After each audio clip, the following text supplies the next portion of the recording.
बिस्मिल्लाहिर्रहमानिर्रहीम। अभी हम डिस्कस करते हैं epidermis in plants. Epi means outer and derma means skin.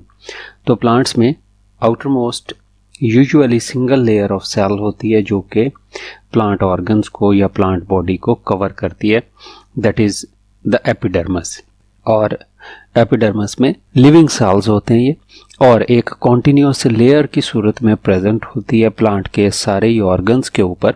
इसमें सिर्फ वहीं पर डिसकॉन्टिन्यूटी आती है जहां एपिडर्मस में प्रेजेंट हो या तो गार्ड सेल्स या प्रेजेंट हो लेंटी सेल्स, जैसा कि स्टेम में प्रेजेंट होते हैं।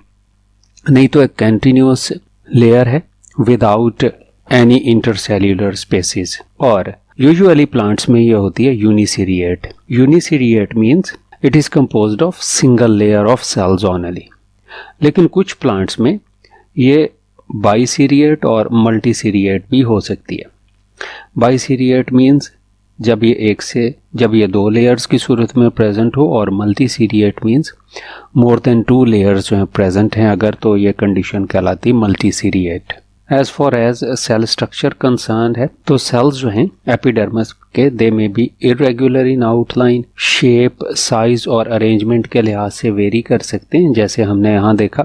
और सेल्स में इंटरसेल्यूलर स्पेसेस जो हैं वो प्रेजेंट नहीं होती, और हर सेल में आउटर मोस्ट लेयर जो है that is the cell wall, और सेल वॉल जो है वो अनइवनली थिक होती है।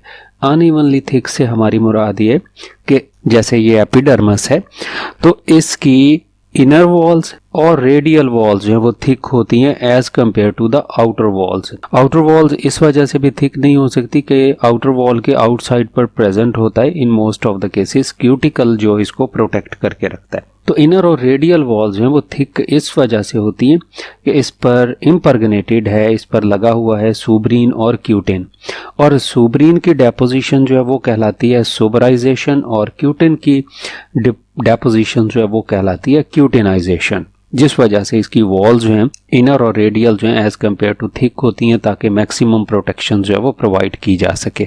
इन सेल्स के सेंटर में प्रेजेंट होता है एक लार्ज वैक्यूल, और मोस्ट ऑफ द साइटोप्लाज्म जो है वो पेरिफेरल पोर्शन में प्रेजेंट होता है। और सारे एपिडर्मस के सेल्स जो हैं उनमें यूजुअली ल्यूकोप्लास्ट जो हैं प्रेजेंट होते हैं, और leucoplast for the food storage और एटसेट्रा ल्यूकोप्लास्ट प्रेजेंट होते हैं एक्सेप्ट द गार्ड सेल्स।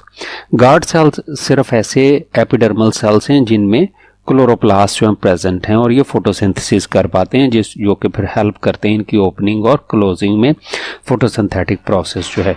एपिडर्मल्स जो सेल्स हैं they may contain mucilages, tannins, calcium carbonate crystals, ये भी इन सेल्स में प्रेजेंट हो सकते हैं। रूट्स में एपिडर्मस जो है दैट इज कॉल्ड एज राइजोडर्मस, और राइजोडर्मस जो कि आउटर मोस्ट लेयर है रूट में, इसके कुछ सेल्स जो हैं वो हुए होते हैं प्रोजेक्ट आउटवर्ड या प्रोट्रूड आउट हुए होते हैं, बाहर को निकले हुए होते हैं। और ये जो thin walled epidermal cells projecting out हैं या प्रोट्रूडिंग आउट हैं, these are called as root hairs. और ये रूट हेयर्स जो हैं रिस्पॉन्सिबल होते हैं for the absorption of minerals and water. Some specialized epidermal cells हैं, 3 तरह के हमने यहाँ डिस्कस करने स्पेशलाइज्ड सेल्स, जिनमें से एक हैं bulliform cells, lithocytes and myrosin cells. Bulliform cells जो हैं ये होते हैं बबल लाइक सेल्स। ऐसे बबल लाइक जो यूजुअली प्रेजेंट होते हैं मोनोकॉट्स में, स्पेशली इन ग्रासेस। ये थिन वॉल्ड और larger than the typical epidermal cells हैं, जैसे ये हमें नजर आ रहे हैं। और जब इनमें से वाटर लूज हो जाता है, कॉन्ट्रैक्ट करते हैं और लीफ को ऐसे रोल करवा देते हैं, स्पेशली वाटर डेफिशिएंट कंडीशंस में। और जब वाटर इनके पास अवेलेबल हो, प्लांट्स के पास काफ़ी सारा, ये वाटर एब्जॉर्ब करते हैं और एक्सपैंड होते हैं, तो इनकी एक्सपेंशन जो है वो फिर लीफ को भी एक्सपैंड करवा देती है। तो रोलिंग और अनरोलिंग ऑफ लीव्स में इंपॉर्टेंट रोल प्ले करते हैं ये जो बुलिफॉर्म सेल्स होते हैं। दूसरे हैं लिथोसाइट्स। लिथ मीन स्टोन्स। ऐसे सेल्स हैं they contain the crystals of the calcium carbonate, और फैमिली कुकुरबिटेसी में प्रेजेंट होते हैं, सपोर्ट देने में हेल्प करते हैं प्लांट लीव्स को और उनके स्टेम को। और थर्ड वन है माइरोसिन सेल्स। माइरोसिन सेल्स जो हैं ये सैक लाइक सेल्स हैं स्पेशली प्रेजेंट हैं ब्रासिकेसी के मेंबर्स में, और इन सैकलाइक सेल्स में प्रेजेंट होते हैं एंजाइम्स। तो ये 3 डिफरेंट और स्पेशलाइज्ड टाइप के एपिडर्मल सेल्स हैं। नेक्स्ट हम डिस्कस करेंगे एक और specialized epidermal cells that are the stomata. तो ये इतना था इंट्रोडक्शन अबाउट द एपिडर्मस।